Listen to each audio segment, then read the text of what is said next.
The fear of the battalion chief not being happy with one of his decisions was worse to him than how he was perceived by his own crew. He would rather look weak than ever have somebody criticize him. Right there in the moment, I said, if I ever get a chance to be a lieutenant and there's a mistake on the crew, I will never let a chief officer chew out my crew. The chief who's barking at me is just noise. I have to tune that out. And so that was on me. I was letting that noise affect me. When I overheard the crew in a private moment, then I realized, oh yeah, that's just a bunch of talk. I could let that go. I need to trust to myself more.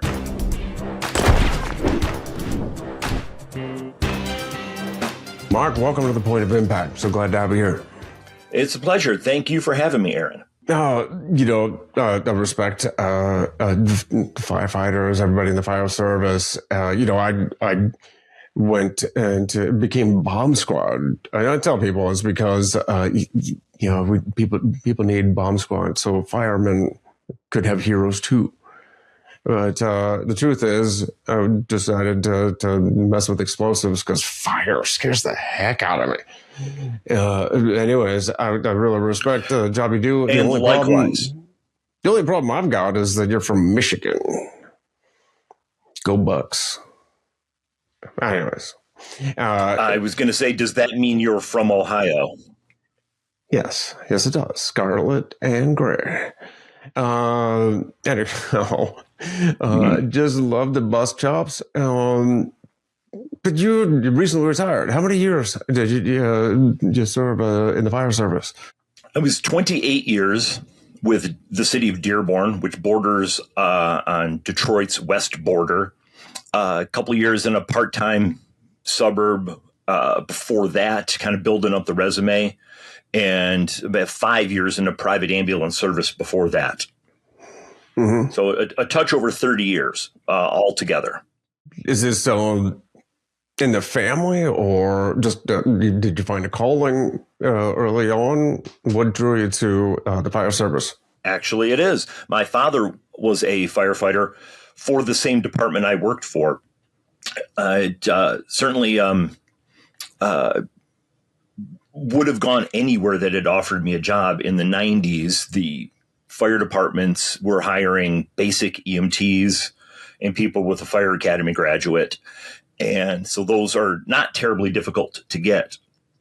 That meaning that when you would go to take a test, you would have 700 to 1,000 people in a high school gymnasium, all taking a civil service firefighter-based aptitude exam. And maybe the city's going to have one retirement and hire one person out of that pool. Once we got into the 2000s, now everybody in Michigan, at least, is now hiring paramedics, which is, if basic EMT is about a year commitment, paramedic is about a 2-year commitment. And the pass rates aren't as high, so that we started to see our applicant pool start to whittle down. You pair that with, here we are in the 2020s, and we have much less young people going into the labor sector, that we're now getting handfuls of applicants per year, sometimes as low as 2 to 3. And so when I hired on, my dad worked for this department, but I would have gone anywhere. It took me 7 years to get on to a full-time, but the entirety of that 7 years was working in the field, building up that experience and climbing that ladder and growing your resume going back to school. Mm-hmm.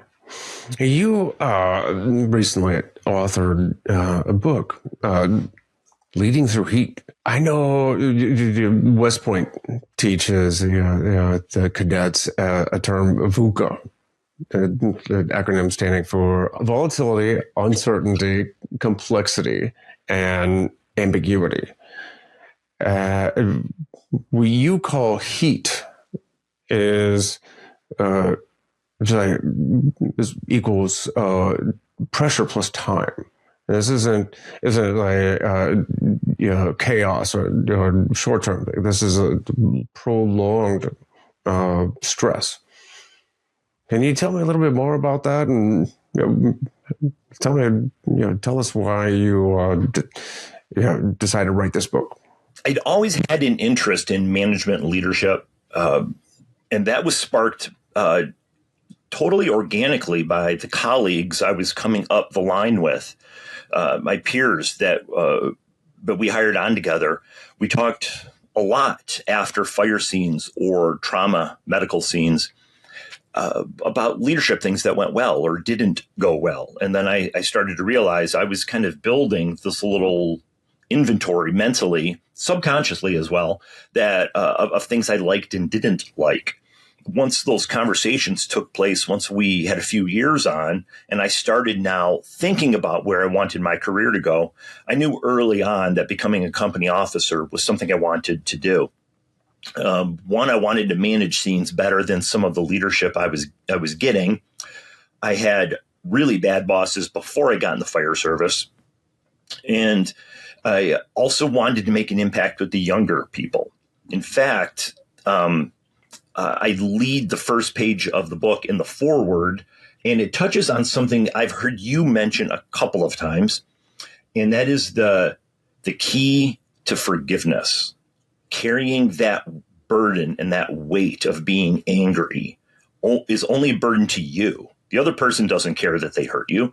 So when you forgive somebody or when you let things go, you're freeing yourself up. And I talk about that in the first page of the book. Because I've had some bad bosses or bosses that maybe didn't have the proper training, or it was the way they were taught, or they just were never brought to a more modern perspective, I don't hold a grudge against them. They were all learning opportunities. And whether they were positive or negative, I've always went forward with that positive appreciation for all of those life experiences. What were one of the earliest examples of a leadership lesson that you picked up? Yeah, in fact, the first chapter of my book, I highlight 3 scenes that didn't go well. And I remember just standing there, not reflecting a week later, right in the moment, just completely unaware of why this person is making this decision in this way. One example is we get assigned a task, and the task gets messed up. The lieutenant who was assigned it delegated it down to me as just a senior firefighter. And the project gets botched, but I dig deep. I figure out where the problem was. I said, oh, it's this problem with this computer system. Let me see if I could refigure out how to set it up, and this will prevent this problem in the future. Well, my glass half full, hey, at least we caught it, and we're going to be better going forward, was not shared by our battalion chief. And when he called up the fire station wanting his pound of flesh, the lieutenant answered the phone, and he goes, yeah, sir, just a minute, and then hands the phone to me. And before I get the phone to my ear, I could hear the battalion chief yelling at me. And I said, sir, yes, sir, sir. And then I covered up the phone and said, what the heck are you doing, Jerry? This is your phone call. And he says, well, it's your screw up. And I said, the chain of command, it works down just like it works up. You're supposed to take this call. And he goes, why would I do that? Yes, sir. Yes, of course. Won't happen again, sir. And so I'm muddling through this conversation.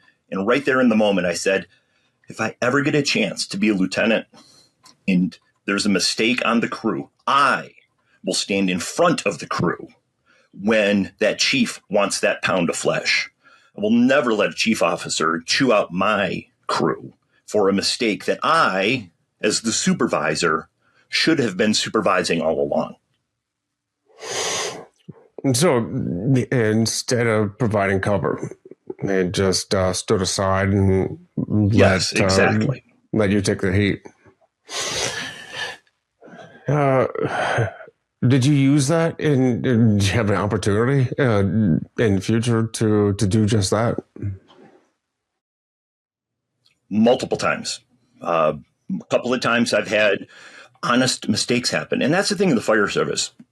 And this is what I couldn't understand. We had a lieutenant with 20 years on the job. It's really hard to get fired in a municipal governmental job. They don't want to let people go.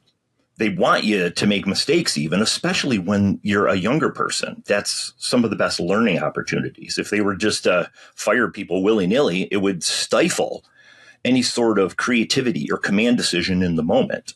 So we're accepting of mistakes, but they all have to be learning opportunities. And in a practical union-based or HR sense, what were they going to do to this lieutenant for this one screw up? Put a letter in his file? I couldn't wrap my head around why he was so afraid of being in trouble, that he would let his crew take the trouble instead of him. Nothing really bad is going to happen, and I couldn't figure out why he was so scared of it. So I've had multiple opportunities where a mistake happened. The chief comes up and says, "What's going on?" And I said, me and you got to go in the office. We're going to close the door. And then we would just talk about what happened. I would lay out a plan for how we're going to train going forward.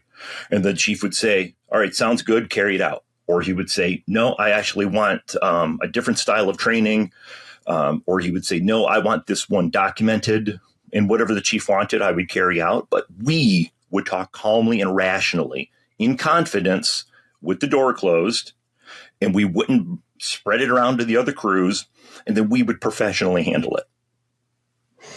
I've got 3 sons, a 15-year-old and 6-year-old twins. And I don't care how minute it is, they would rather lie than take the blame. Yeah. Who left this wrapper on the counter? I don't know. You're the only one here, son. That is the only possibility is you. Okay, I did it. Why did you lie about that? And it's very simple. It's human nature. We don't want to feel that negativity. It's a failure. And it feels like failure. We don't like the feeling of failure. It's uncomfortable. Then again, you don't learn anything from success. Right? Yeah, there's nothing to be learned, and there's no way to grow from perpetual success. So we've got to learn from our failures. We've got to accept them and carry forward. I think that's a difficult one, especially when you're in frequently life or death situations. Something like computer software. That seems like an easy one to learn from. Talk about making decisions and life or death situations. I know there was another situation you mentioned with the lieutenant was given 3 choices approaching in the truck on the way, and wanted to pass it off. Can you tell me about that? The one anecdote that I used was we get to a semi-truck fire, and it's on the freeway, and the engineer who got passed over for lieutenant a couple of times, really, really good firefighter, good street medic, and just a real blue-collar, straight-shooter type of a guy. But he got passed over for lieutenant. He wasn't one of the hotshot test-taker types. And so he was kind of struggling with getting over this hump of making it to lieutenant. The lieutenant is junior to him and is, by coincidence, happened to be the same lieutenant with the phone conversation we talked about a moment ago. And the engineer very rightly says to him, "Hey, this truck is really going. It's got a huge cargo load. We're going to need more water. Do you want to call the ambulance crew up? And they could help us drag some hose up the freeway ramp. There's a hydrant down that service drive. We could call another engine from another station, and they'll have another tank of 500 gallons, and we could shuttle in. Or we could just do a quick knockdown, and we could drive up to the hydrant ourselves." And early in the cell phone days, this lieutenant pulls out his flip phone and goes to call the battalion chief. And this engineer takes the phone, moves it away from his ear, and says, "Listen, I don't want you to make a phone call. I want you to handle it." And he stood there frozen and said, "Leave me alone. I got to call the boss." And I absolutely am amazed right there on the side of the road. Can't believe I'm watching this. He gave him 3 really good options, but the fear of making a mistake was worse to him. The fear of the battalion chief not being happy with one of his decisions was worse to him than how he was perceived by his own crew. He would rather look weak than ever have somebody criticize him. So he not only wouldn't take responsibility, he so badly wanted to put the responsibility on somebody else who wasn't there. And I just couldn't figure out why. And so I made a promise in that moment. I'm not going to be afraid to make decisions going forward. I can cite maybe half a dozen military situations where the NCO and a young ensign or lieutenant, same situation, just make a decision and let's move forward, because the worst thing you can do is become paralyzed, or again, try to defer that decision-making power up or down. An okay decision or even a bad decision sometimes is better than no decision, which in itself is a decision. But talk about he not changing people, but removing the mask. Patterns under pressure are like diagnostic tools. Can you go a little deeper on that? Tell me what you mean by removing that mask. A lot of it is as a leader, finding that ability to not always be the commanding general, the commander in the field saying charge. You've got to also be human, and you got to be willing to listen. You got to be empathetic. So there's all kinds of management buzzwords about empathy and compassion and modern management. And I have found that they are true. And being a good listener is one of the best ways to do this. There's a great leadership quote from Jocko Willink. It says, leadership starts with listening. And what's nice about that is if you're there and you're present and you're paying attention, the crew gets to see you not only as a human, you get to see their human side. It's not just all going on 911 calls. And there's I would imagine is where we have a similarity in with the military is there is downtime between the excitement and when you're in those company barracks or you're in the fire station. We just call it the kitchen or the kitchen table. When you're there, can the people get along? Can they relate? Can they talk to each other comfortably?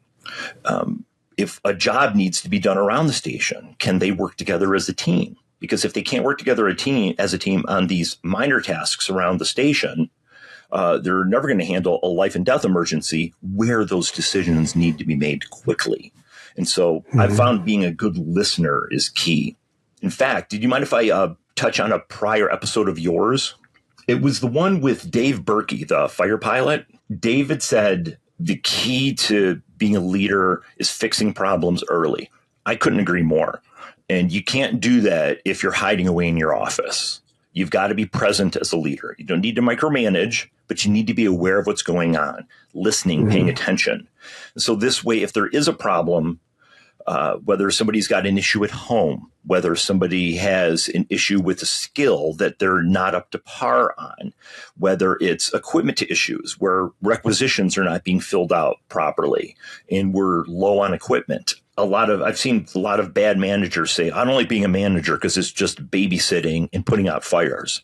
Well, if you're always putting out fires and constantly giving commands to people, you've already failed. Handle these problems when they're little.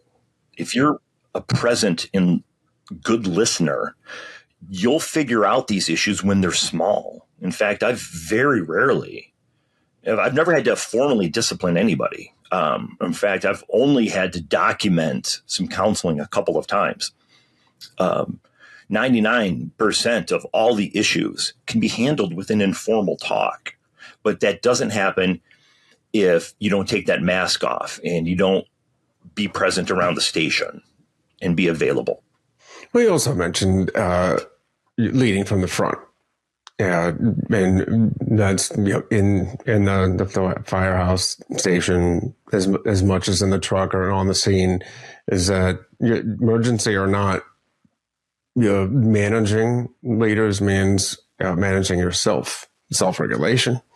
Also, making sure that even the small details are handled, maintenance. You can't just sit behind the desk all day and then be disappointed when things don't just magically show up the way you want them to. You got to be out there and taking care of that business. But what about this self-regulation? You talk about a time when you shared your own frustrations, made the whole team doubt their own decisions. Tell me what that was like. Yeah, that actually did happen to me. When I was a new lieutenant, I'm still within my first couple of months. And I think things are going well. I've made a couple of mistakes, but the crew seems to respond to what I do. We go on runs. They like the way that I'm helping out. I like to be active. I like to be a part of these scenes. So being a team player came easy for me as a lieutenant.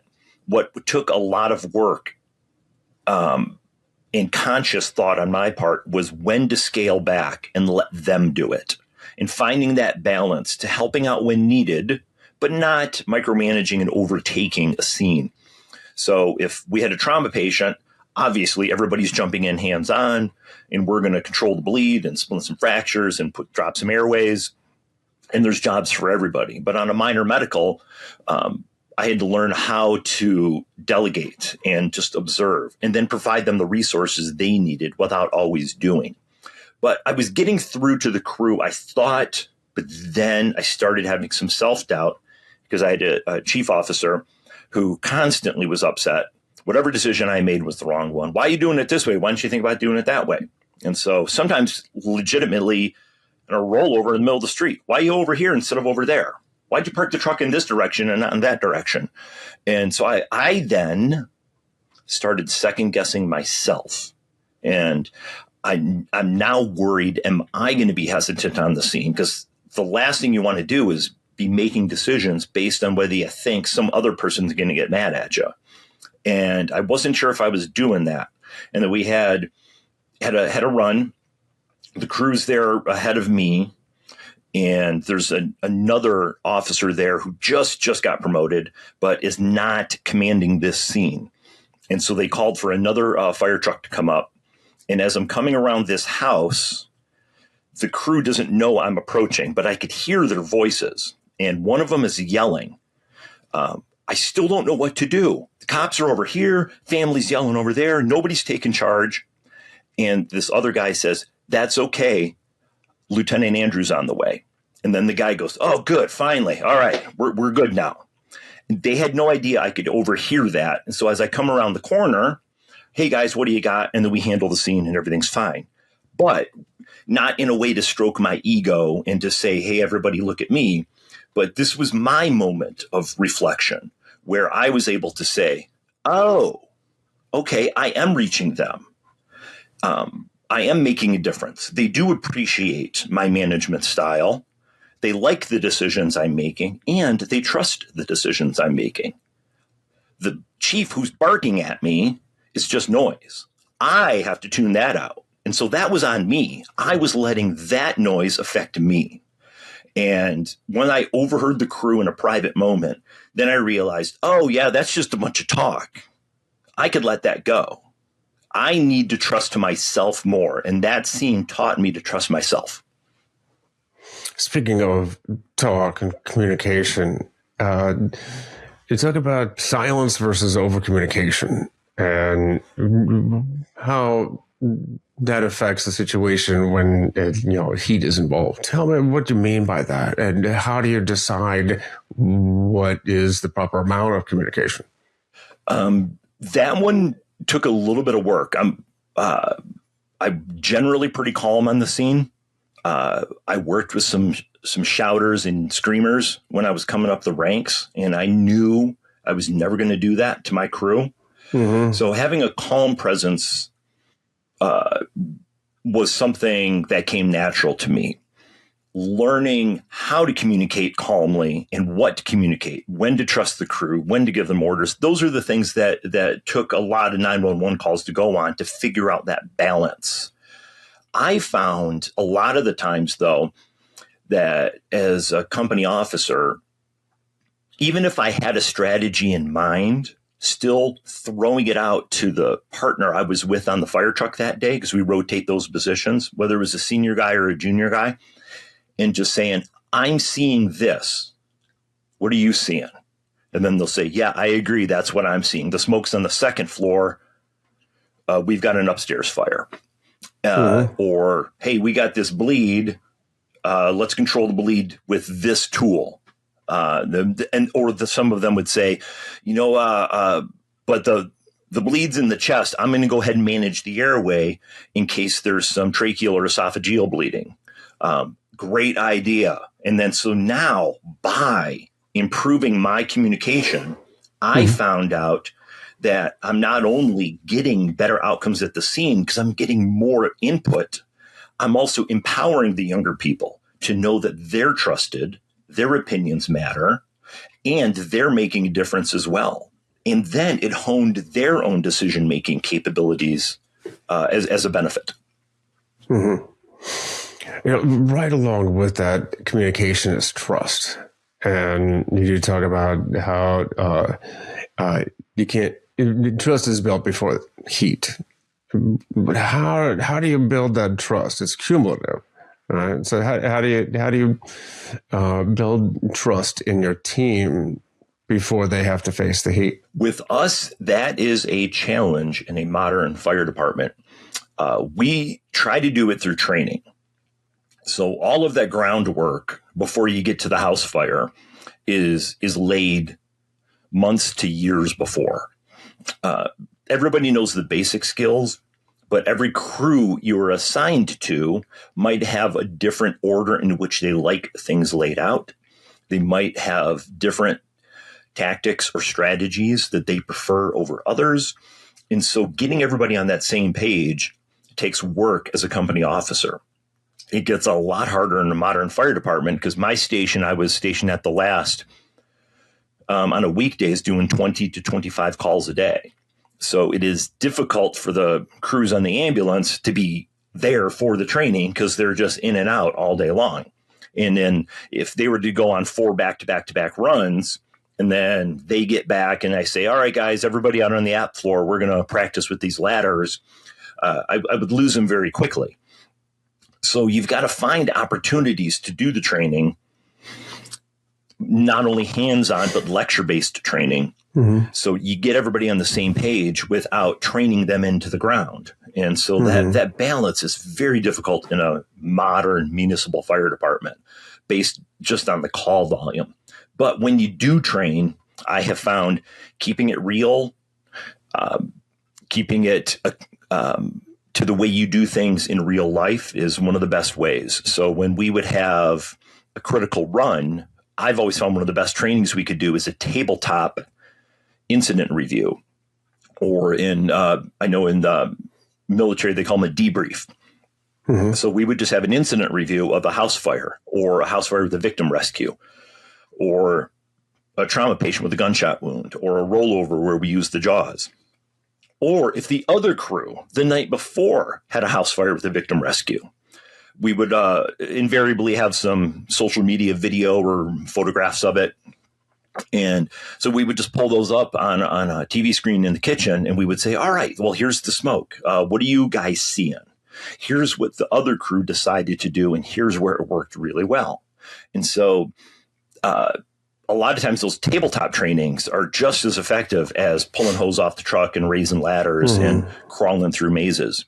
But what it does is it lays that groundwork and that foundation. So when we get to a scene, they can work off of a pattern and off of an instinct rather than waiting for me to make every single command decision.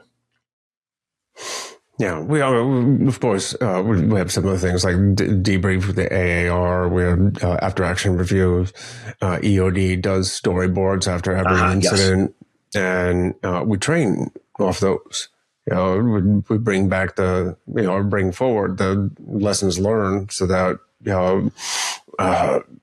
we not only use the experience of our soldiers, that we could also, at the same time we're training, we're also building that trust among the team. You say heat amplifies speculation.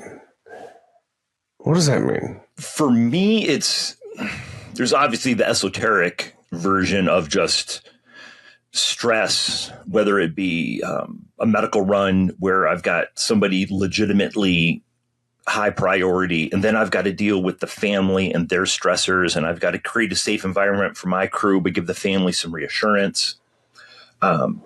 Or it could be the literal definition. Mm-hmm. It's very hot in this house, and if we don't make the right decisions, this fire is going to double in size in about a minute, and we don't want to get caught where we don't have an exit plan. What's different about us is in the military is we don't have any acceptable casualties. We risk a lot to save a lot, but we will take no risk if there's nothing to save. So if the house is too far gone, we will just stand in a circle around it and throw water in the windows. But if the house is legitimately burning, but all of the bystanders say, no, that guy's in that room right there, we'll find a pathway to get in that house and at least search what we can within the limits of our gear. And so all of our risks are based on a risk versus benefit. That being said, that there are some risks, and the heat, in a literal sense, does speed up the decisions you need to make. You can't stand in the front yard deciding what to do, because all that's happening is the fire's growing, and you're losing more tenable spaces for survivable victims. So this is a way of framing the narrative without catastrophizing. You're trying to keep it within perspective. This is your skill. This is the situation. This is the gear and the skills you have. This is what's possible, and not over speculating. Yes. In fact, to touch on what you said at the beginning of the podcast, you don't want to not make a decision. Not making a decision is just paralyzing in the military and paralyzing in being a first responder, whether it's the police and a barricaded gunman or a armed robbery, or it's us at a house fire with the victim. I can't have a meeting with my boss and decide what to do. The heat makes those decisions now time sensitive as much as strategically critical. Give me an example of a situation where the lack of controlling that narrative turned into an actual crisis, where you maybe lost that control, or somebody on the team did, and it turned into made something worse. Surprisingly enough, just last year, shortly before I retired, we got sent for smoke coming out of a house as we're en route. The dispatcher comes back and says the 911 caller just told us about 15 minutes ago they saw the owner walk in to his side door. They have not seen him come out yet. We get to the scene, and there's a ton of smoke coming out the upper floor, a haze coming out the first floor. Me and my partner touch base, and we decide we're going to make an entry through the front door. So I assign a crew to force the front door open for us. I mask up, my partner masks up, he stretches a line. I've now completed a 360-degree walk around the house. We've only got light hazes coming from the first floor. But as we are forcing that front door, we can now see an orange glow behind the living room kind of picture window. So we now, all right, well, the fire's kind of spread a little bit. We've got a little bit of fire here in the front room. So we make an entry. We got fire on the back wall. We got fire to the left of us. The TV stand and entertainment center is fully going. The back wall is kind of going up the wall a little bit. And I tell my partner, let's just go in, just one crawl. You hit it. I'm going to go to the right with my axe and I'm going to sound out the floor. I'm going to call for a victim. I'm going to reach on this couch and I'm calling, hey, are you in here? Is anybody here? I don't get more than a couple words out. And that orange flame off the back wall then turns into a big orange flame that's now on the ceiling.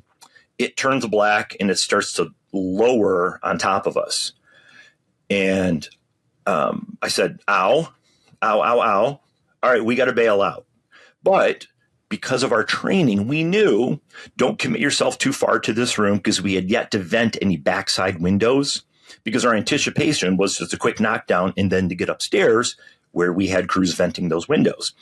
So now we're caught where we have no ventilation, but we knew enough in the size up to not overcommit. So we had the door only 3 feet behind us. My partner, using his flashover defensive hose pattern technique, immediately starts hitting the ceiling to cool down that smoke that we don't want to take off. The smoke does kind of take off. The black smoke turns into an orange ball of flame. A lot of people overuse the term flashover. Oh, it flashed on us. Where really the fire just intensifies a little bit. This happened to be a legitimate flashover, which we found out after we got back to the station. Portions of our helmet and portions of our SCBA pack, the plastic clips on them had melted off. So now we know this was the real deal. So we just knew conditions weren't right. We're getting out. I have a helmet cam. We were in there for 38 seconds total. We never did find a victim. We just darkened that room down from the porch. I called the battalion chief, told him we had to bail out and we're going to need more resources. We knocked the fire down from the porch. We went back in, hit some spot fires, searched some rooms, and then found out afterwards the owner was legitimately schizophrenic. The tinfoil to block the government from listening to my thoughts through my tooth fillings kind of textbook style rantings said the voices told me to set the house on fire. So then we realized, this isn't furniture burning. This is gasoline all over the place. And then once we introduced the air, it then now had the air fuel and chemical reaction needed to turn into a whole room of fire. And so we kind of got caught not expecting an arson fire. We expected a regular just house fire on accident with a victim trapped. We found out the victim lit the fire and then hopped out a back window and ran down an alley. And then he was apprehended later on.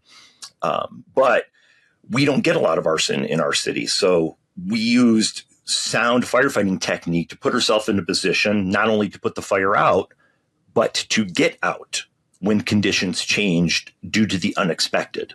Yeah, the guy forgot to wear his tinfoil hat that day. It's a shame. So that literally did flash because the fuel evaporating, overheating, and then you added the oxygen to it. Again, like I said, I'll go with the explosives. I don't like fire. Nope. Okay. So there's another point in your book where you talk about exhaustion masquerading as courage. So fatigue being a detriment to leadership. So can you explain what you mean by that, and what example did you use? Just a lot of what we do at these on these fire scenes is legitimately physically tasking. It's one of the nicer things that I saw develop over my career is an embracing of fitness and healthier eating. When I came on, it was strict meat and potatoes and guys in lazy boy chairs watching sports.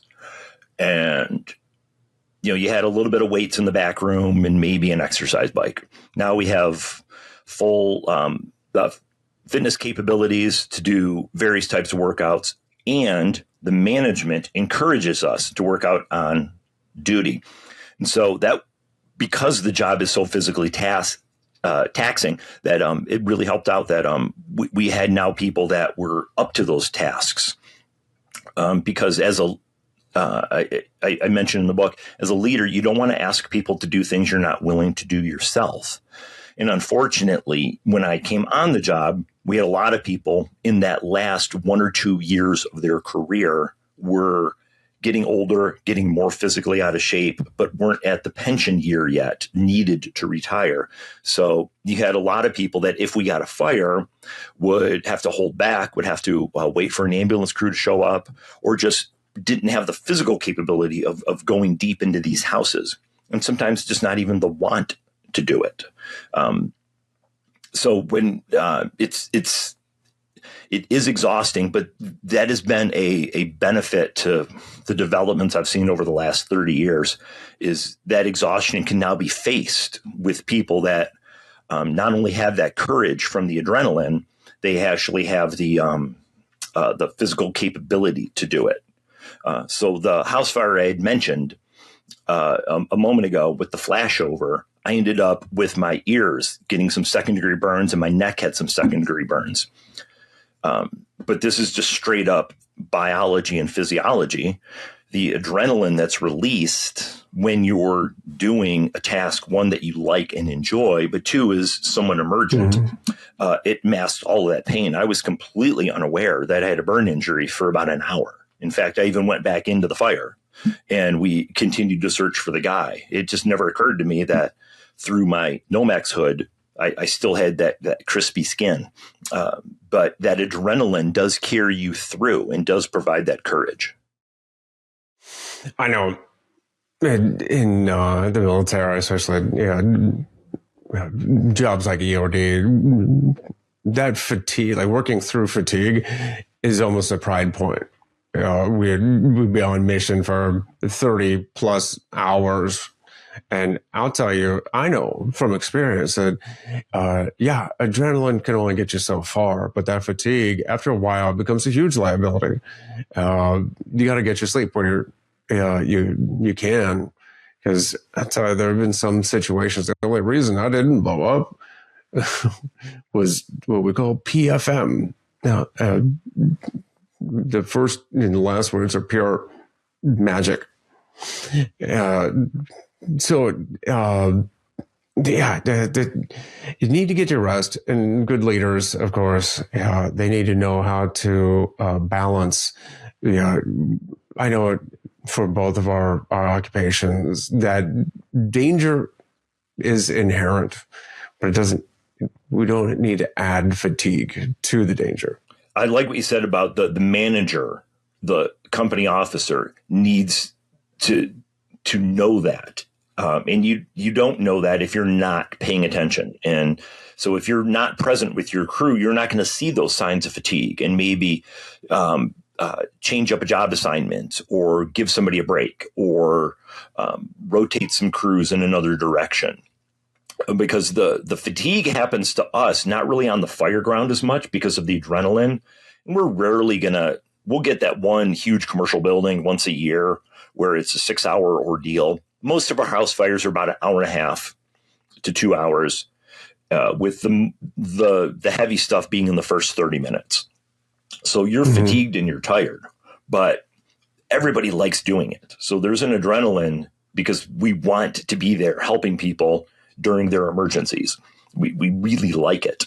But the fatigue happens to us more with the medical runs. So if you're on an ambulance and you're on your 16th call for the day, and it's now 4 a.m, and you've maybe laid down for 20 minutes, you might not have that adrenaline because so many of the medical runs are non-emergent in nature that you don't have that juice of rush of saving somebody who's been shot with a gun or is in a rolled over car. We're going back to the nursing home again. We're picking up this homeless guy for the 3rd time today. We're going to somebody with an anxiety attack. And so for me as a manager, managing the mental strain of the job and making sure that the young people on the job not only got the resources they needed, but the rest they needed when possible was very important. Mm-hmm. You also, it's just something I definitely can relate to. We call it getting tunnel vision. You know, the EOD tech will be downrange, and there'll be an item. You know, it'd be an IED, roadside bomb, whatever you want to call it. But that's all they see, and that's one of the most dangerous things. Not to have that whole situational awareness. And you say that heat narrows vision. Can you tell me how that plays a role in the fire service and what you've seen, what you've experienced? Oh, absolutely. Yeah.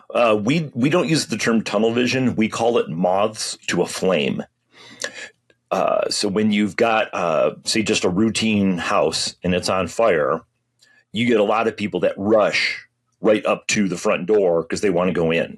But we need people to tag the hydrant. We need people to raise some ladders, to maybe possibly get on the roof, open up some venting. We need people to open some windows. I mean, need somebody to attend to a burn victim. So I can't have everybody rush in the front porch. So we train our people in a running position kind of a thing. First due engine's going to do this task. Second due engine's going to do that task. Third due engine is a little bit more flexible. The first due ladder truck, for the most part, is going to set up ladders and try to possibly access the roof. But if that doesn't look like it's needed, then they're a little bit more flexible. The people on the ambulance, they're going to be very, very flexible. So they have to be willing to do a number of tasks. But what we don't want is everybody rushing that front door. One, it's practically then hard to manage people, and other tasks are not getting done. But there's the logistics and fire behavior aspect of it. And far too many times I've seen a firefighter first due go right to the seat of the fire where the flames are coming out of the house, not realizing, oh, this is very likely a fire beneath them. And this is just the spread of the fire. And then they're running across maybe holes in the first floor of a basement fire, or they're going upstairs because there's fire going up a wall and it's burning out the upper building, but then they didn't realize the fire is actually below them where the fireplace was, and it had burned through the flue. So having that 360 view, like you said, of an IED, you can't go to the explosion because you're going to miss the dangers along the way.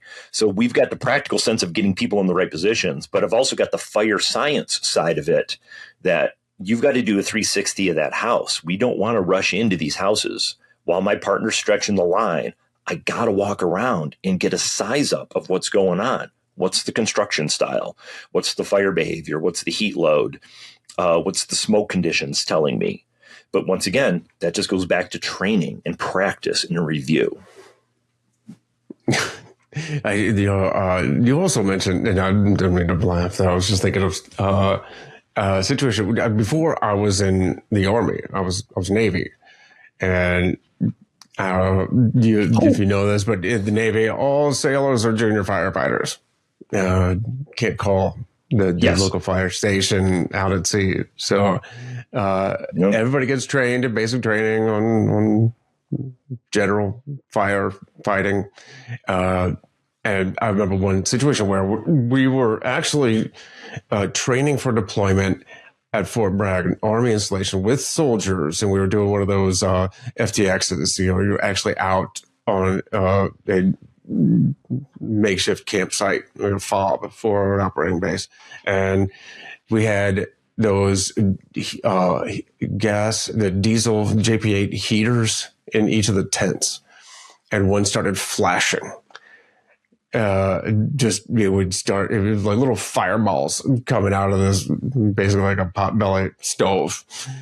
And every sailor on that base jumped into action, grabbed an extinguisher, and raced into that thing. One soldier went around to the side of the tent and cut the feed to the diesel. To the jerry can.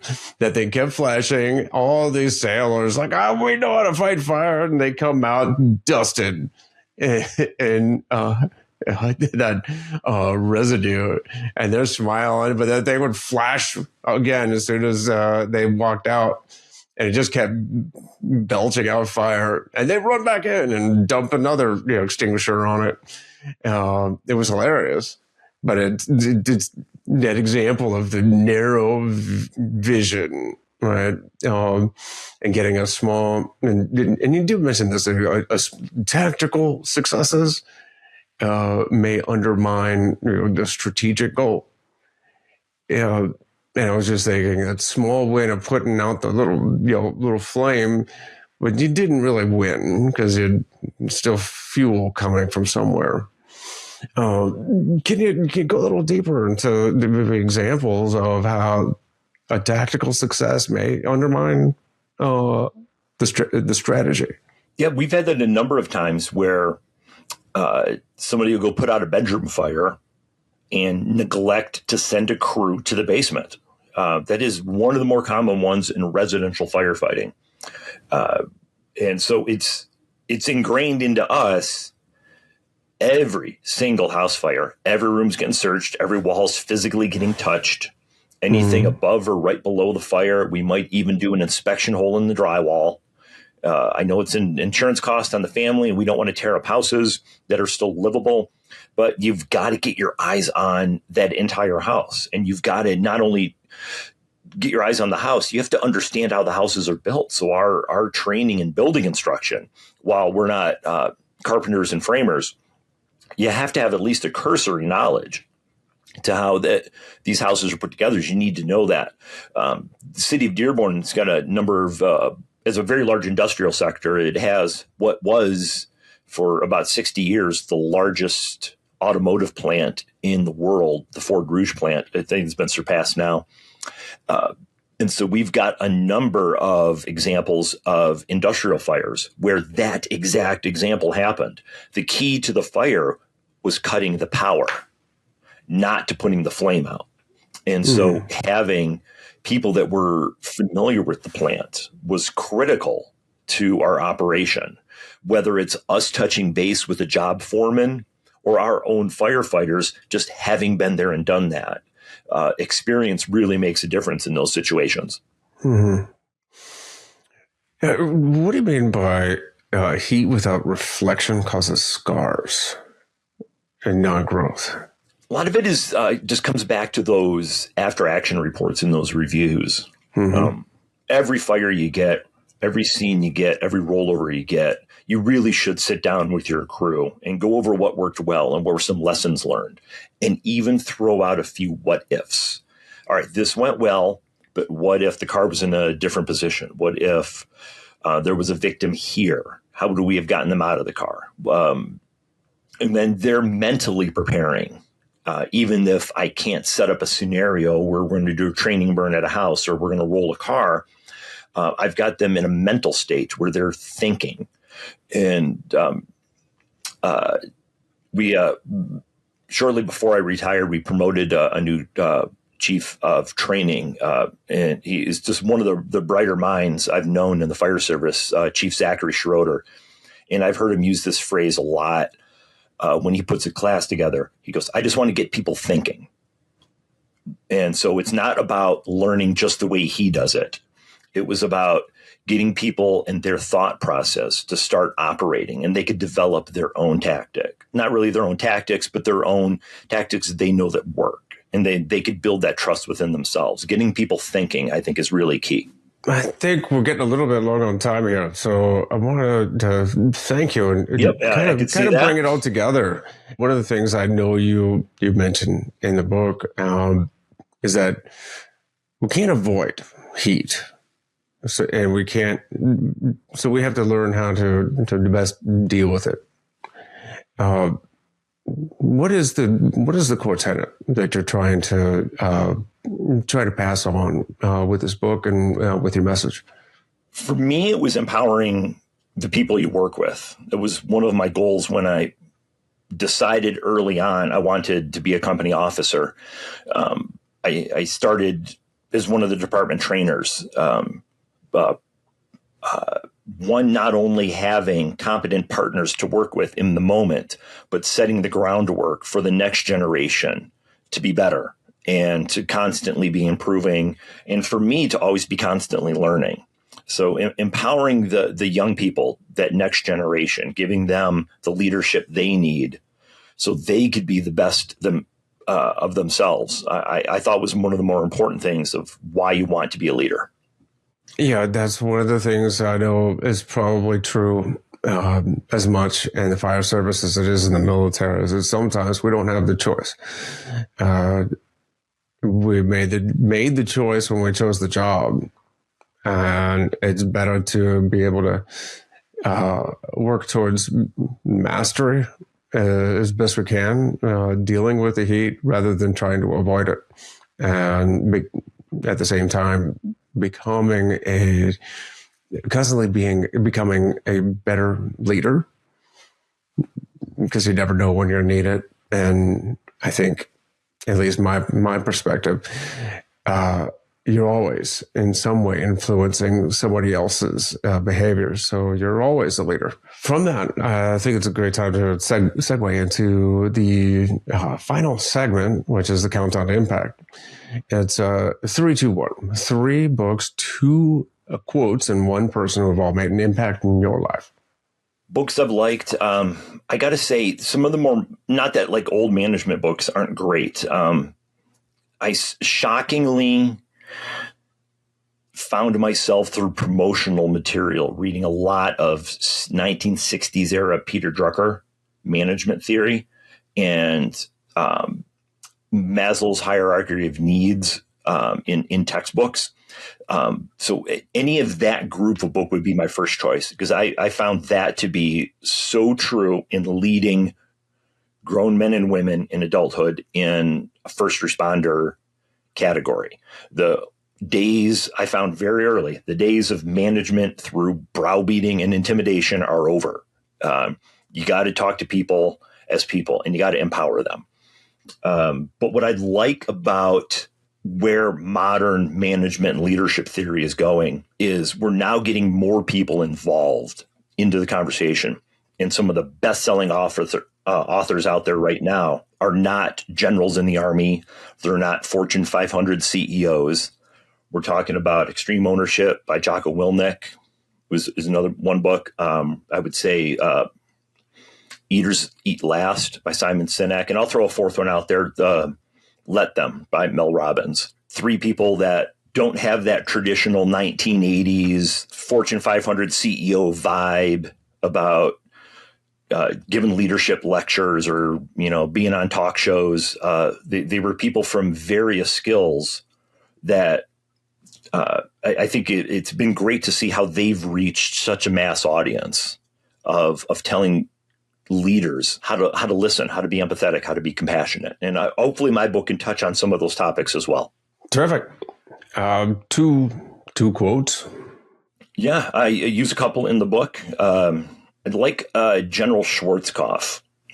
He says, when provided the opportunity to lead, take charge. And it goes back to the first words you and I said when we got on was, you don't want to be standing there not making a decision. Another quote that I just love is Jocko Willink says, a leader should participate in the suffering. And we see that in the fire service a lot. You're going to be the officer that says, go in there, kid, and do this. Or you're going to go with the kid and do that. Are you going to get your gear dirty? Are you going to go into that greasy pit next to this industrial machine and start hitting hot spots, and you're going to get all greasy with them? Are you going to be out there in the cold when it's 10 degrees here in Detroit right now? So are you going to be out there freezing with your crew? Or are you going to be sitting in the truck staying warm? So you got to participate in the suffering. You got to be in it with them. Good thing those jackets are thick, huh? And then final one is one person who has made an impact in your life. One person, I would have to then share it. It would be the two children. Raising kids forged so much of who I am. I know at the beginning of the podcast, I used a swear word, but I'm actually known for not swearing to the point where it's almost comedic. But being a dad, having kids, watching them grow up, and hopefully be an example, but also learning from them just about the innocence of being a child. It was the greatest experience of my life. Plus, they're just entertaining. And final, Yes. last two questions. One, if somebody wants to find out more, get in contact, read your book, where do they go? I will send you a link to Amazon and Barnes & Noble later, and you could add that to the description where they could buy my book in paperback. The ebook hopefully is coming out. Amazon's got it, and Barnes & Noble's got it. They just got to format it and upload it. So hopefully the e-version is out shortly, but the paperback's out right now. And then if I get enough sales, maybe I'll luck into some brick and mortar stores. And then Mark DBN Fire on Instagram. And I've got some helmet cam on there as well. Terrific. And I'll get all of that, plus your answers, the countdown answers, into the show notes.